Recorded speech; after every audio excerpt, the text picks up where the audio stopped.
আসসালামু আলাইকুম। সবাই কেমন আছেন? আশা করি সবাই ভালো আছেন। আজকে আমি একটা নাইকাস্ত খই ভাজি করব। আপেল দিয়ে জ্যাম বানাচ্ছি। সবাই জানে, যারা আমাকে ব্যক্তিগতভাবে চেনে, যে সবসময় একটু একটু খুঁটিনাটি কিছু মানে দরকার হলেও রান্না করি, না দরকার হলেও রান্না করি। এমন না যে জ্যাম বাসায় না বানালে খাওয়া হবে না, কিনতেও পাওয়া যায়। তারপরেও আমি চাই যে আমার পরিবার সবাই যেন ঘরের খাবার খায় বেশিরভাগ। তো যাই হোক, আমি বলতে চাই যে আপেলের এই যে ভিতরে যে বীজটা, এই বীজে সায়ানাইড নামক একরকম বিষ থাকে, যেটা কিনা 1 কাপ, হাফ কাপ আপেলের বীজ যদি আপনি ব্লেন্ড করে কেউ যদি সেটা খায়, তো সেটা খুবই বিষাক্ত। কিছুক্ষণের মধ্যেই মানুষটা মরে যেতে পারে। তো এই ব্যাপারে আপনারা খুব সাবধান থাকবেন যে আপেলের বীজ যেন একদম দাঁতের নিচে না পড়ে। আর সেই সাথে আরেকটা কথা, যে ডাক্তাররা বলে যে অসুখকে দূরে রাখার জন্য বা ডাক্তারকে দূরে রাখার জন্য রোজ করে একটা করে আপেল খান। তো সেই এখানে একটা জোক শুনেছিলাম যে একটা মেয়েকে একটা ডাক্তার এবং একজন ইঞ্জিনিয়ার প্রকৌশলী দুইজনই ভালোবাসে। তো যে প্রকৌশলী, সে প্রত্যেক দিন ওই মেয়েটাকে, মানে যে ডাক্তার সে ফুল দেয়, ভালোবেসে অনেক কিছু দেয়, কিন্তু যে প্রকৌশলী সে রোজ দিন একটা করে আপেল দেয় মেয়েটাকে। তো মেয়েটা বলে যে তুমি এত কিছু বাদ দিয়ে আমাকে আপেল দাও কিসের জন্য? তো তখন সেই প্রকৌশলী বলে যে আমি ডাক্তারকে দূরে সরাতে চাই, সেই জন্য আমি রোজ একটা করে আপেল দিই তোমাকে। তো যাই হোক, এই আপেলের বাগানে গেছি। এত মানে অনেক রকম সবুজ আপেল, কচকচে আপেল, বালু বালু আপেল, অনেক রকম। তো তখন না মনে হচ্ছিল যে স্বর্গ, মানে পৃথিবীতে স্বর্গ নেমে এসেছে বা বেহেশতে নেমে এসেছে। আমার মনে হয় যে আমাদের বেহেশতে যে সেফ ফলের কথা বলা আছে, সেটা মনে হয় এই আপেল। তো এই আপেলের মধ্যে যেমন মধু আছে, তেমন বিষও আছে। আমি এখন আর কথা না বাড়াই আমার কাজ শুরু করছি।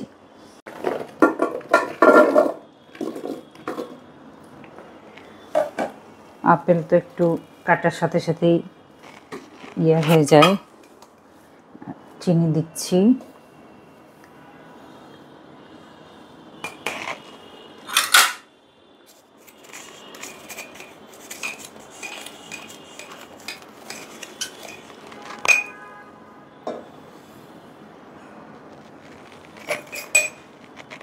আরেকটা জিনিস আমি দিব, সেটা হলো, যেহেতু আমি এক্সট্রা রং খেতে একদম পছন্দ করি না, তো আমি একটুখানি বিট কেটে দিব।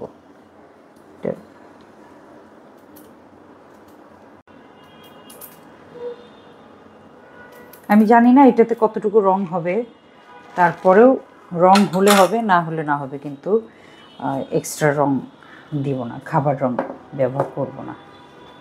চুলাটা জ্বালিয়ে দিলাম। চিনি থেকে পানি ছাড়বে, তারপরে এটা গলা শুরু হবে। আমি জানি অনেকে জানেন, তারপরেও একটা কথা বলি, যে ফলের রস থেকে যেটা করা হয় সেটা হলো জেলি, আর পাল্প সহ যেটা করা হয় সেটা হলো জ্যাম। তো আমি এই আপেলের পাল্পটা সহ নিব, তো এটা হবে জ্যাম। আর যেরকম পেয়ারাটাকে সিদ্ধ করে তারপরে ছেঁকে নিতে হয়, সেটার একটা আঠালো রস বের হয়, সেই রসের মাপ অনুযায়ী চিনি হিসাব করে দিতে হয়, তখন সেটা হয় পেয়ারার জেলি। তো এটা সিদ্ধ হোক পরিপূর্ণভাবে, তারপরে আমি আবার আসছি। আমার নাইকাজ তো খই ভাজ জ্যাম মোটামুটি মানে সিদ্ধ হয়ে এসেছে, চিনিটাও ঘন হয়ে এসেছে। এটা এখন একটুখানি ঠান্ডা করে আমি ব্লেন্ড করে নিব। ব্লেন্ড করার পরে তারপরে বাকি কাজ।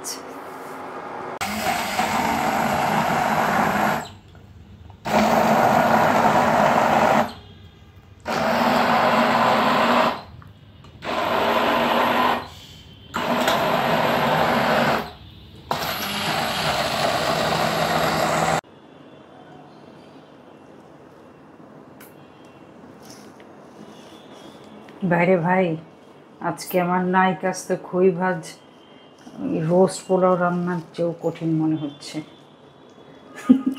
শুরু করছিলাম খুব হেলাফেলা দিয়ে, তারপরে এখন একদম লম্বা হয়ে যাচ্ছে কাজটা। যাই হোক, অনেকদিন পেয়ারার জেলি বানাই না। সত্যিকার অর্থে দেশি পেয়ারা যেদিন থেকে বাজারে পাওয়া যায় না, ওই কাজি পেয়ারা, মানে কি বলবো, কাজি পেয়ারা যখন থেকে বাজারে আছে তখন থেকে দেশি পেয়ারার খুঁজেই পাওয়া যায় না। আর ওইটার জন্যই আসলে পেয়ারার জেলি করা হয় না। পেয়ারার জেলি সবচেয়ে অনেক বেশি মজাদার।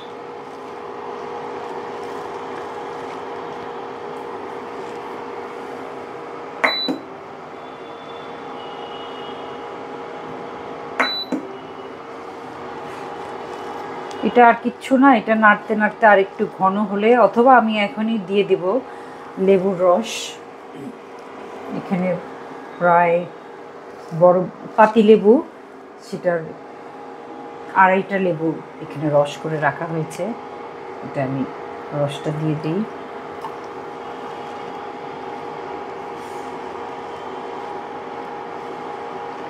লেবুর রসে যেটা হয়, এটার থিকনেসটা পরে, মানে একটা কচকচা একটা ভাব হবে।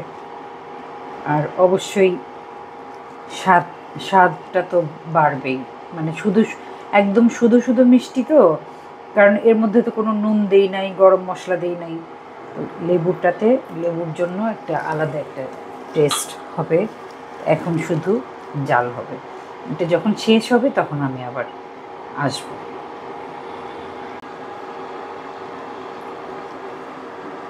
আরেকটা কথা বলি, আমি মানে এটা আমার বদঅভ্যাস বা দোষ, যাই কিছু বলেন, মাপটা সহজে বলি না। তো ওই আপনি আপেলই হোক আনারসই হোক, সেই যে পাল্পটা, যতটুকু পাল্প হবে সিদ্ধ হওয়ার পরে ঠিক ওই মাপের চিনি লাগবে। বা যদি জেলি বানান, যতটুকু রস হবে সেই অতটুকু, মনে করেন যে 4 গ্লাসও যদি রস হয়, সেক্ষেত্রে 4 গ্লাস চিনি লাগবে। কারণ এখানে তো কোনো জেলও ব্যবহার করা হয় না, একদম শুধু ফলের রস দিয়েই করা হয়। তো সেই ক্ষেত্রে চিনিটা লাগবেই। আমি এটা ঘন হওয়া একটা নির্দিষ্ট একটা সময় আসবে যখন আমি বুঝতে পারবো যে এটা হয়ে গেছে।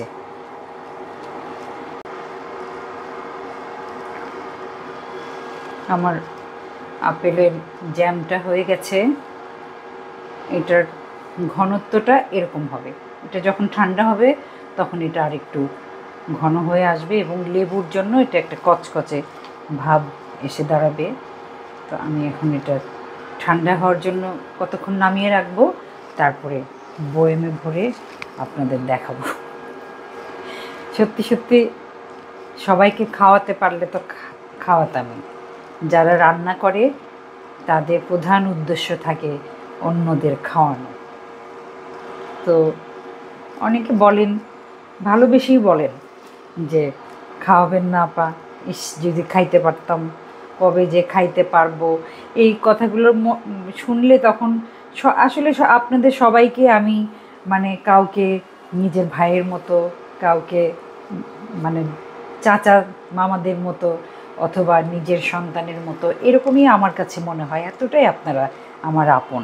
তো সেই ক্ষেত্রে আমার মনে হয় যে আহারে, সবাইকে যদি, বা কেউ একটা জিনিস হয়তো অনেক বেশি পছন্দ করে, আমি যদি খাওয়াতে পারতাম। কিন্তু আসলে তো এটা একটা ভার্চুয়াল লাইফ। তারপরেও আমি বিশ্বাস করি যে রিজিকে লেখা থাকলে অবশ্যই খাবেন। এই যে আমি বানাচ্ছি, আমার রিজিকে আছে কি না এটা কিন্তু আমি জানি না। তো যাই হোক, আর কথা না বাড়াই, আমার নাইকাস্ত খই ভাজ আপেলের জ্যাম। এখন এটা যদি শুধু আপেলের জ্যাম বলি, তাহলে একটুখানি বিট কিন্তু একটু রাগ করবে, কারণ বিট এই রঙটা এনে দিল। বিট একটা দারুণ সবজি, এটা খুব সুন্দর রং এটাতে। এটা খেতে তেমন স্বাদ না, কিন্তু যাদের রক্তের অভাব আছে, ক্যালসিয়াম আয়রনের অভাব আছে, তারা এটা জুস করে খেতে পারেন। কিন্তু আমি এটা নানান খাবারে ব্যবহার করি। পেঁপের হালুয়াতে রং না দিয়ে বরঞ্চ একটুখানি বিট সিদ্ধ করে পেঁপের হালুয়া বানাই, ওটা এরকম মেরুন কালারের একটা হালুয়া হয়। তো যাই হোক, আমি এটা ঠান্ডা হলে বয়ামে ভরে দেখাচ্ছি।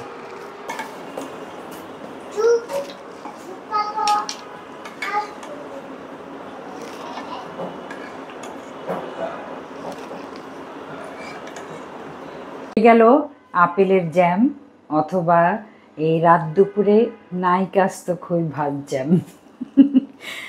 এটা একদম নিমেষেই 1 থেকে 1.5 দিনের মধ্যে শেষ হয়ে যাবে, কিন্তু শেষমেশ দিন শেষে আমি পরিতৃপ্ত হব যে পরিবারকে যা খাওয়ালাম, একটা বিশুদ্ধ জিনিস খাওয়ালাম।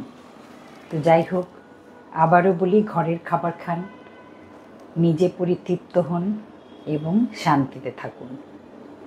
আল্লাহ আপনাদের সবাইকে অনেক ভালো রাখুক। আমার জন্য দোয়া করবেন, এইভাবে আমার সাথে থাকবেন। আল্লাহ হাফেজ। আসসালামু আলাইকুম।